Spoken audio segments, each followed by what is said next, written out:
Alright guys, this video is about one-arm handstand and about not wasting your time in one-arm handstand, because each day you have a limited energy amount and time amount that you can invest into your training, and it's really important that you do sets and reps that will count basically for the day. So for example, you will waste the day if you're just learning to do a really good two-arm handstand and you just try to throw your hands to the one-arm handstand.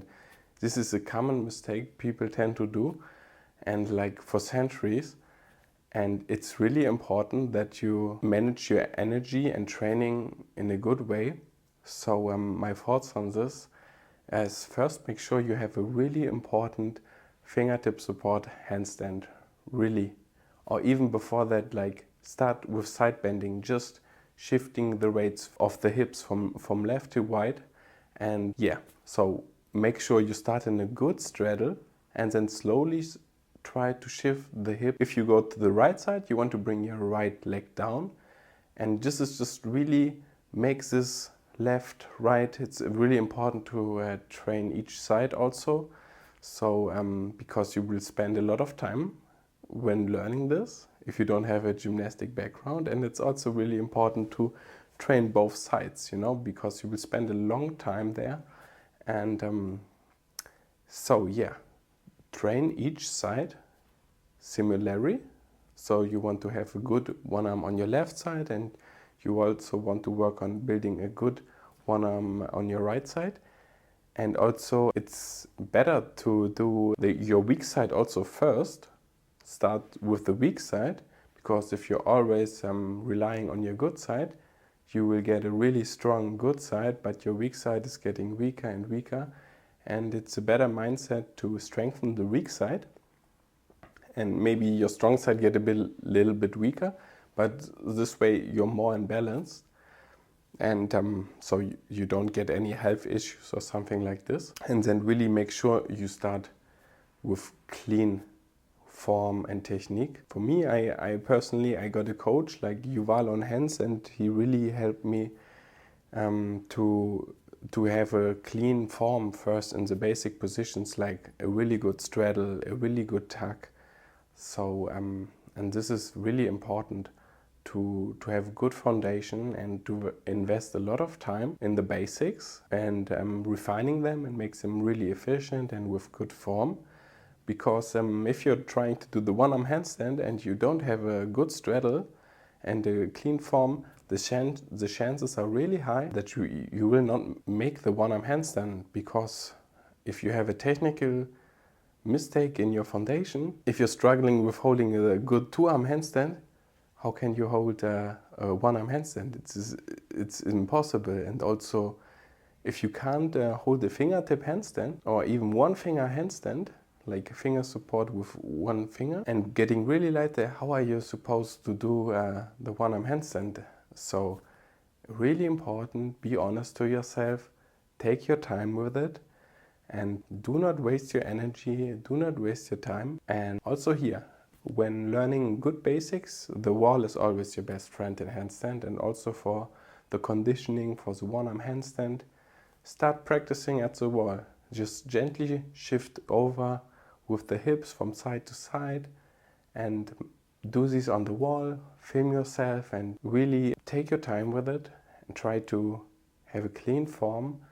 And also there are a lot of coaches out there, and I also got the help from amazing coaches, and I talked to a lot of practitioners, and it's a hard move, guys. And for me, from my experience, I wouldn't get the one-arm handstand that I have right now.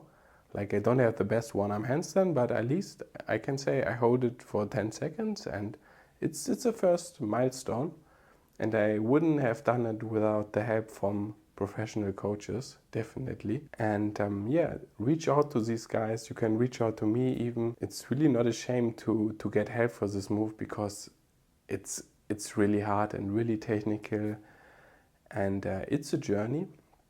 So for me, in the Corona crisis, I spent all my time researching and going to different workshops, like going to Paris, going to different cities of Germany where I live. And I really studied the art of hand balancing under the guidance. So basically I went to a workshop and I could even do the finger support hold, but my foundation just wasn't good. And I just worked for a month on my basics to have a good form and that they are light. And I noticed so much incorrections in my basic tuck position, in my basic straddle position. And for me, it felt really good to have a solid foundation. And from there on, I kind of seek the help from the coach. And then I had some homework to do. And basically, then I met my teacher, Yuval, 3 months later after that. And I was ready for the next step. And then again, I got my feedback, my real-time feedback, and I had the next homework, and then it's slowly building up, and I managed to get an intensive contact with my coach, and also the other side. You have to be a little bit obsessed about this. If you really want the one-arm handstand, you have to be focused and train consistently. So, for example, I never trained 1 week without one-arm handstand not training. Every week I train one-arm handstand. Every time I practice, whether I do conditioning for the one-arm handstand, it's always in the back of my mind. You know, this is my focus, and it's a really hard move. And before getting to the first 10 seconds, 30 seconds, you have to be focused and give them the respect and attention this move deserves. The one-arm handstand. Don't waste your time. And don't just throw your arm in the air. So this will lead you to nowhere. And I also have a really nice phrase from Paulinetti. It's a handstand professor and circus artist from the early 1900, 1800. It's the same mistake people were doing back in the days that are doing right now. It's really like, do not practice by a handstand on the floor and try to do one hand balance immediately. This is a waste of time and energy. Of course, you mastered the two-hand thoroughly before commands on the one hand. Its great benefits track back, practice it on each hand, as it will greatly strengthen you for all two-hand tricks. Accomplishing this balance in even fair form elevates the performer above the amateur class. Paulinetti. So really inspiring sentence here, and I just wanted to give you the value, like be honest, don't rush the process, do every step clean. It's like you can't go to step 15 if you don't have a good 10 steps before. You know, it's a lot of conditioning, it's a lot of technicality. Also for me, flexibility. I'm flexible. I have a good middle split, and this makes it easier. And it's a lot of things coming together in this move. Yeah, I also said like I train it like every week, but there have been weeks where, for example, I overtrained and I got injured. And for example, then I go back to the foundation. I go back to my two-arm basics, and I just take a deload week without leaning over to the one-arm handstand, and I just do 1 week just the basics two-arm handstand. Give my body rest, but it's so don't work with pain, guys.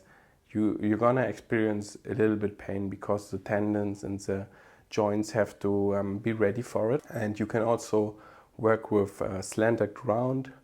So when your wrist hurt, you can do a slanted variant. So it's better for your wrist. And also keep in mind, you can always go back to the two-arm handstand, and this is why it's really important to master the two-arm handstand before commanding on the one hand.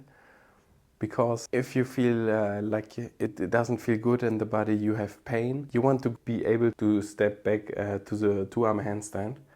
And if you don't have a really clean two-arm handstand, there's no way you're gonna step back to something like the foundation. And so you want to be building that good, nice foundation, and then slowly start with side bendings on the wall, fingertip handstand, and then straight arm, start with gently tapping. The balance will be created over time. And for example, when you're also injured, you can work on other things like flexibility. I also highly enjoy pulling work in my handstand practice, because handstand is just pushing, pushing, pushing. In the first line, I'm a human being and I want to have a healthy body. And if I only train handstands, my body will not like it and get injured in a serious way. And this is really important, that you also include some pulling work, even in your basic two-arm handstand training. And especially in your one-arm handstand training, you want to do the opposite movement. Especially I see a lot of breakdancers have injuries because they only tend to push a lot and not doing so much pulling work. And for that, I think calisthenics is really inspiring. It has a lot of good, cool pulling work that I can also do with my body. I'm a huge fan of doing things with my own body weight. So this is also something I seek more, especially when I feel like it. So also my focus is mainly on the one-arm handstand. I still train other things to support my body in general, to have a good balanced body. In my shoulders especially, they like pushing and pulling. I do both. And also, I don't train every day, guys. There are people like, for me, I can't do it. I'm 27 now and even now I can feel it in my body. And so for my mind and for my body, I feel it's better to have 1 or 2 rest days in the week. And also, as long as you're making progress and you're feeling like, okay, it's getting lighter, I can do now 2 fingers and 1 finger, you're going in the right direction. Just my point I wanted to make with this video is, please guys, don't waste your time by just throwing your hand in the air and trying to do the one-arm handstand. Research education online or reach for a coach. There's a lot of stuff on there, but if you want to have like more structured approach, it's better to do it with a coach. But you can also find a lot of good stuff. Information is in the internet. Take your time with it, learn each step, give it the respect it deserves, and yeah, you will get the one-arm handstand.